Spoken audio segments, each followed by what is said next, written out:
ओम श्री परमात्मने नमः। श्रीमद् भगवद गीता का 18वां अध्याय। उसके उपरांत अर्जुन बोले, हे महाबाहो, हे अंतर्यामी, हे वासुदेव, मैं संन्यास और त्याग के तत्व को पृथक पृथक जानना चाहता हूँ। इस प्रकार अर्जुन के पूछने पर श्री कृष्ण भगवान बोले, हे अर्जुन, कितने ही पंडित जन तो काम्य कर्मों के त्याग को संन्यास जानते हैं और कितने ही विचार कुशल पुरुष सब कर्मों के फल के त्याग को त्याग कहते हैं, तथा कई एक विद्वान ऐसे कहते हैं कि कर्म सभी दोष युक्त हैं, इसलिए त्यागने के योग्य है, और दूसरे विद्वान ऐसे कहते हैं कि यज्ञ, दान और तप रूप कर्म त्यागने योग्य नहीं है। परंतु हे अर्जुन, उस त्याग के विषय में तू मेरे निश्चय को सुन। हे पुरुष श्रेष्ठ, वह त्याग सात्विक, राजस और तामस ऐसे तीनों प्रकार का ही कहा गया है, तथा यज्ञ, दान और तप रूप कर्म त्यागने के योग्य नहीं है, किंतु वह निसंदेह करना कर्तव्य है, क्योंकि यज्ञ, दान और तप यह तीनों ही बुद्धिमान पुरुषों को पवित्र करने वाले हैं। इसलिए हे पार्थ,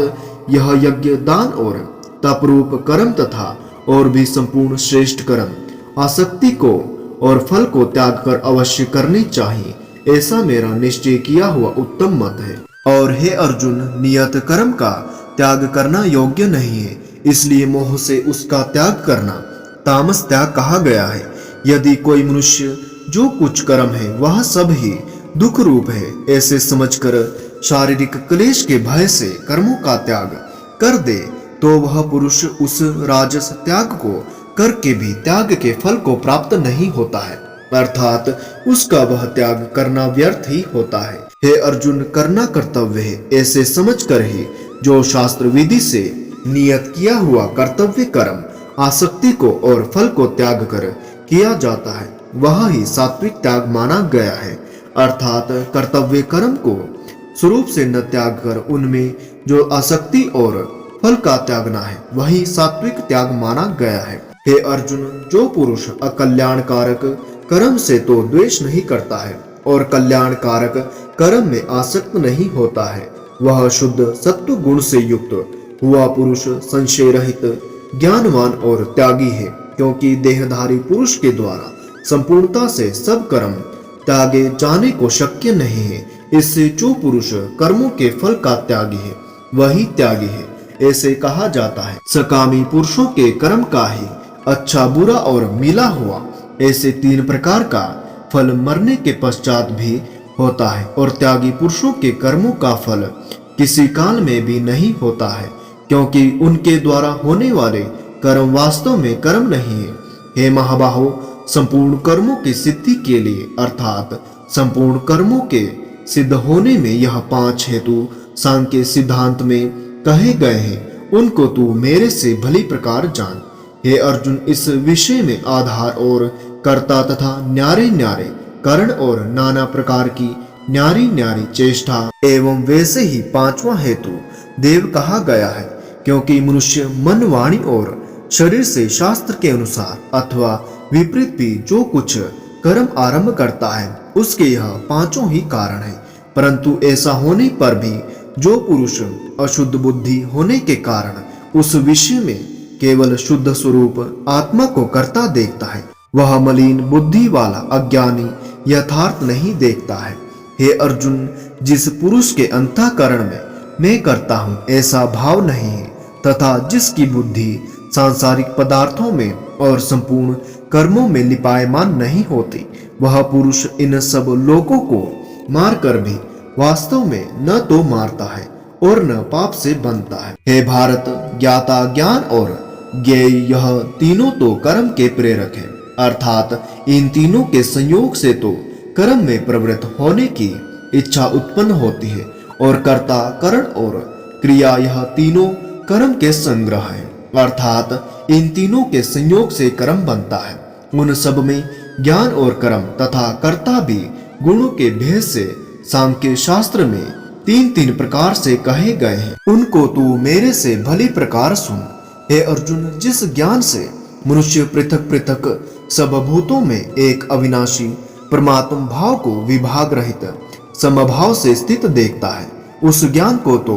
तू सात्विक जान। और जो ज्ञान अर्थात जिस ज्ञान के द्वारा मनुष्य संपूर्ण भूतों में भिन्न भिन्न प्रकार के अनेक भावों को न्यारा न्यारा करके जानता है, उस ज्ञान को तू राजस जान। और जो ज्ञान एक कार्य रूप शरीर में ही संपूर्णता के सदृश आसक्त है, अर्थात जिस विपरीत ज्ञान के द्वारा मनुष्य एक क्षण भंगुर नाशवान शरीर को ही आत्मा मानकर उसमें सर्वस्व की भांति आसक्त रहता है, तथा जो बिना युक्ति वाला तत्व अर्थ से रहित और तुच्छ है, वह ज्ञान तामस कहा गया है। हे अर्जुन, जो कर्म शास्त्र विधि से नियत किया हुआ और कर्तापन के अभिमान से रहित फल को न चाहने वाले पुरुष द्वारा बिना राग द्वेष से किया हुआ है, वह कर्म सात्विक कहा जाता है। और जो कर्म बहुत परिश्रम से युक्त है तथा फल को चाहने वाला और अहंकार युक्त पुरुष द्वारा किया जाता है,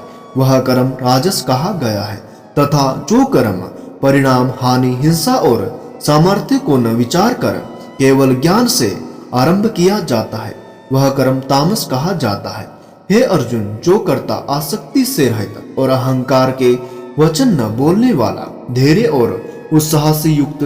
कार्य के सिद्ध होने और न होने में हर्ष शोकादि विकारों से रहित है, वह कर्ता तो सात्विक कहा जाता है। जो आसक्ति से युक्त कर्मों के फल को चाहने वाला और लोभी है तथा दूसरों को कष्ट देने के स्वभाव वाला, अशुद्धाचारी और हर्ष शोक से लिपायमान है, वह कर्ता राजस कहा गया है। जो विक्षेप युक्त चित्त वाला, शिक्षा से रहित, घमंडी, धूर्त और दूसरे की आजीविका का नाशक एवं शोक करने के स्वभाव वाला, आलसी और दीर्घ सूत्री है, वह कर्ता तामस कहा जाता है। हे अर्जुन, तू बुद्धि का और धारण शक्ति का भी गुणों के कारण 3 प्रकार का भेद संपूर्णता से विभाग पूर्वक मेरे से कहा हुआ सुन। हे पार्थ, प्रवृत्ति मार्ग और निवृत्ति मार्ग को तथा कर्तव्य और अकर्तव्य को एवं भय और अभय को तथा बंधन और मोक्ष को जो जिस बुद्धि तत्व से जानता है, वह बुद्धि तो सात्विकी है। हे पार्थ, जिस बुद्धि के द्वारा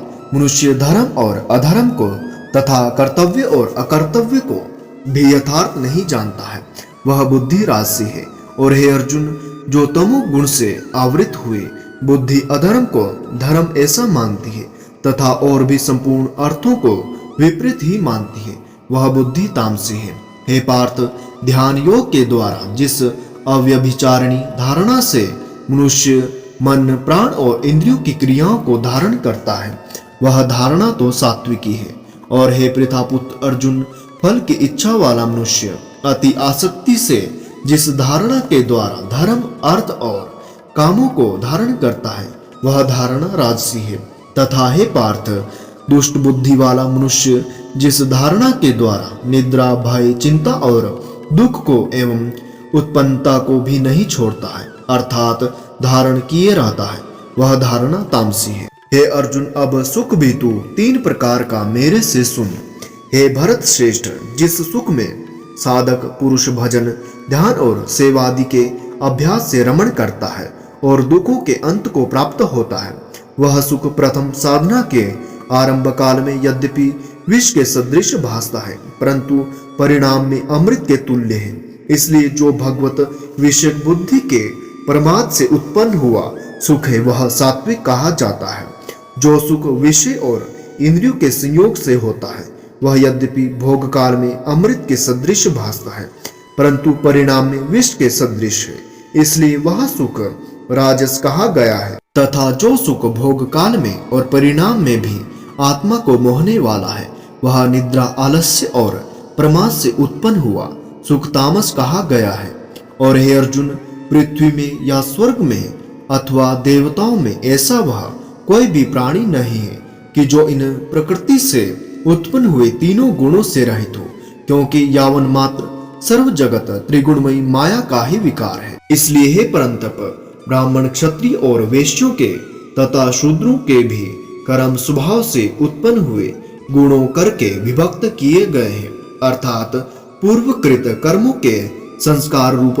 स्वभाव से उत्पन्न हुए गुणों के अनुसार विभक्त किए गए हैं। उनमें अंतःकरण का निग्रह, इंद्रियों का दमन, बाहर भीतर की शुद्धि, धर्म के लिए कष्ट सहन करना और क्षमा भाव, एवं मन, इंद्रियां और शरीर की सरलता, आसक्ति, बुद्धि, शास्त्र विषयक ज्ञान और परमात्म तत्व का अनुभव भी ये तो ब्राह्मण के स्वाभाविक कर्म है। शूरवीरता, तेज, धैर्य, चतुरता और युद्ध में भी न भागने का स्वभाव एवं दान और स्वामी भाव अर्थात निस्वार्थ भाव से सबका हित सोचकर शास्त्राज्ञानुसार शासन द्वारा प्रेम के सहित पुत्र तुल्य प्रजा को पालन करने का भाव, ये सब क्षत्रिय के स्वाभाविक कर्म है। खेती, गोपालन और क्रय विक्रय रूप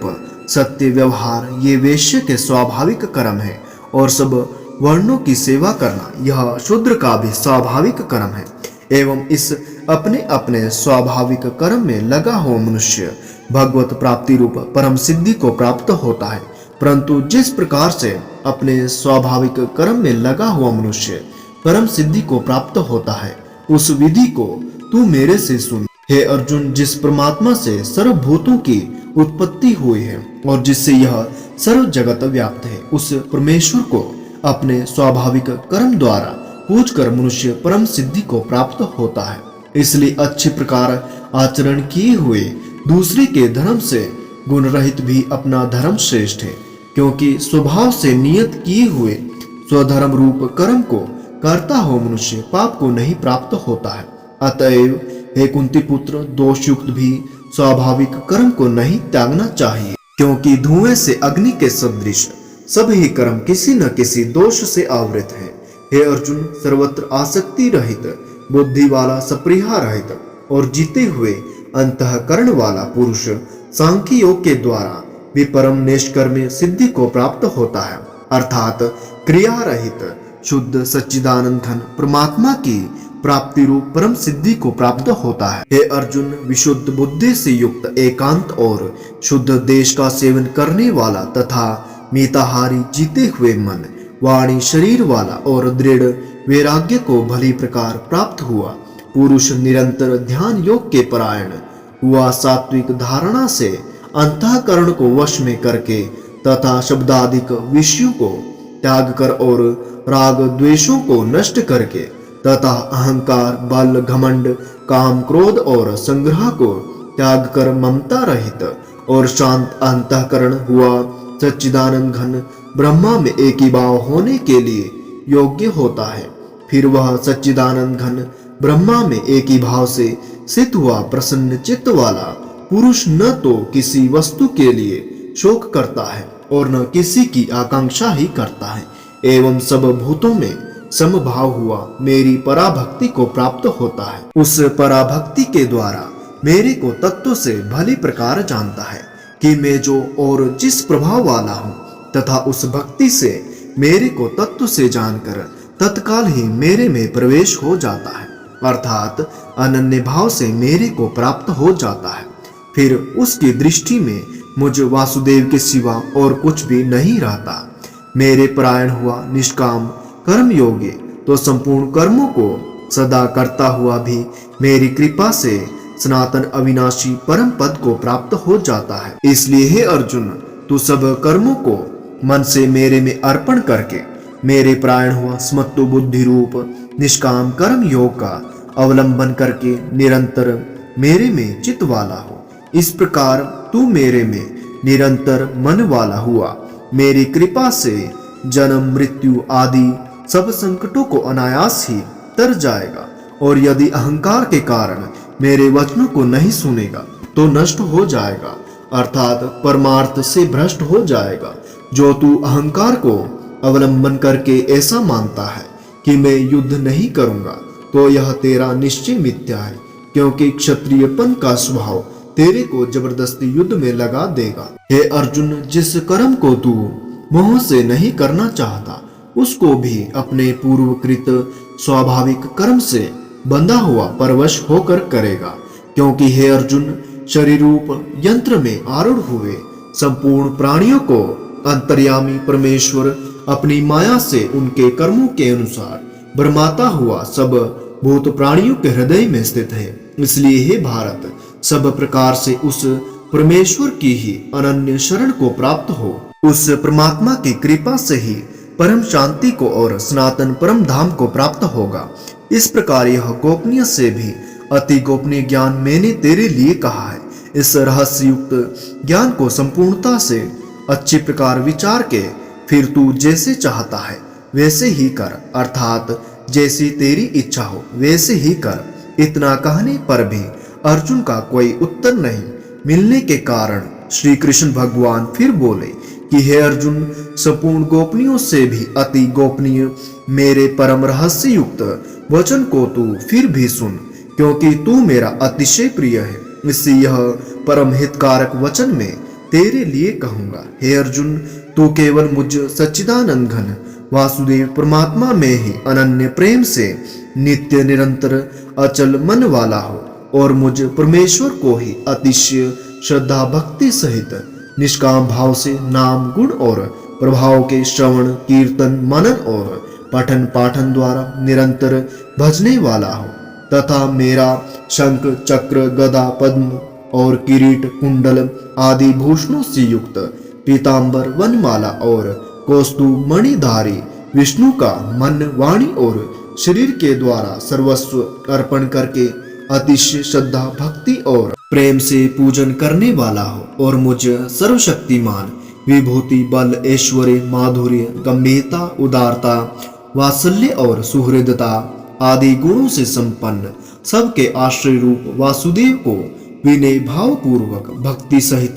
साष्टांग दंडवत प्रणाम कर। ऐसा करने से तू मेरे को ही प्राप्त होगा, यह मैं तेरे लिए सत्य प्रतिज्ञा करता हूँ, क्योंकि तू मेरा अत्यंत प्रिय सखा है। इसलिए सर्व धर्मों को अर्थात संपूर्ण कर्मों के आश्रय को त्याग कर केवल एक मुझ सच्चिदानंद घन वासुदेव परमात्मा की ही अनन्य शरण को प्राप्त हो। मैं तेरे को संपूर्ण पापों से मुक्त कर दूंगा, तू शोक मत कर। हे अर्जुन, इस प्रकार तेरे हित के लिए कहे हुए इस गीता रूप परम रहस्य को किसी काल में भी न तो तप रहित मनुष्य के प्रति कहना चाहिए और न भक्ति रहित के प्रति तथा न बिना सुनने की इच्छा वाले के प्रति ही कहना चाहिए, एवं जो मेरी निंदा करता है उसके प्रति भी नहीं कहना चाहिए, परंतु जिनमें यह सब दोष नहीं हो वैसे भक्तों के प्रति प्रेम पूर्वक उत्साह के सहित कहना चाहिए, क्योंकि जो पुरुष मेरे में परम प्रेम करके इस परम रहस्य युक्त गीता शास्त्र को मेरे भक्तों में कहेगा, अर्थात निष्काम भाव से प्रेम पूर्वक मेरे भक्तों को पढ़ावेगा या अर्थ की व्याख्या द्वारा इसका प्रचार करेगा, वह निसंदेह मेरे को ही प्राप्त होगा और न तो उससे बढ़कर मेरा अतिशय प्रिय कार्य करने वाला मनुष्य में कोई है और न उससे बढ़कर मेरा अत्यंत प्यारा पृथ्वी में दूसरा कोई होवेगा। तथा हे अर्जुन, जो पुरुष इस धर्ममय हम दोनों के संवाद रूप गीता शास्त्र को पढ़ेगा अथवा नित्य पाठ करेगा, उसके द्वारा मैं ज्ञान यज्ञ से पूजित होऊंगा, ऐसा मेरा मत है। जो पुरुष श्रद्धा युक्त और दोष दृष्टि से रहित हुआ इस गीता शास्त्र का श्रवण मात्र भी करेगा, वह भी पापों से मुक्त हुआ उत्तम कर्म करने वालों के श्रेष्ठ लोकों को प्राप्त होएगा। इस प्रकार गीता का महात्म्य कहकर भगवान श्री कृष्ण चंद्र ने अर्जुन से पूछा, हे पार्थ, क्या यह मेरा वचन तूने एकाग्र चित्त से श्रवण किया है? और हे धनंजय, क्या तेरा अज्ञान से उत्पन्न हुआ मोह नष्ट हुआ? इस प्रकार भगवान के पूछने पर अर्जुन बोले, हे अच्युत, आपकी कृपा से मेरा मोह नष्ट हो गया है और मुझे स्मृति प्राप्त हुई है, इसलिए मैं संशय रहित हुआ स्थित हूँ और आपकी आज्ञा पालन करूंगा। इसके उपरांत संजय बोले, हे राजन, इस प्रकार मैंने श्री वासुदेव के और महात्मा अर्जुन के इस अद्भुत रहस्य युक्त और रोमांचकारक संवाद को सुना। कैसे कि व्यास जी की कृपा से दिव्य दृष्टि द्वारा मैंने इस परम रहस्य युक्त गोपनीय योग को साक्षात कहते हुए स्वयं योगेश्वर श्री कृष्ण भगवान से सुना है। इसलिए हे राजन, श्री कृष्ण भगवान और अर्जुन के इस रहस्य युक्त कल्याणकारक और अद्भुत संवाद को पुनः पुनः स्मरण करके मैं बारंबार हर्षित होता हूँ, तथा हे राजन, श्री हरि के उस अति अद्भुत रूप को भी पुनः पुनः स्मरण करके मेरे चित्त में महान आश्चर्य होता है और मैं बारंबार हर्षित होता हूँ। हे राजन, विशेष क्या कहूँ, जहाँ योगेश्वर श्री कृष्ण भगवान है और जहाँ गांडीव धनुषधारी अर्जुन है वहीं पर श्री विजय विभूति और अचल नीति है, ऐसा मेरा मत है। प्रिय मित्रों, यहीं पर श्रीमद् भगवत गीता का मोक्ष संन्यास योग नामक 18वां अध्याय समाप्त होता है। नमो नारायण।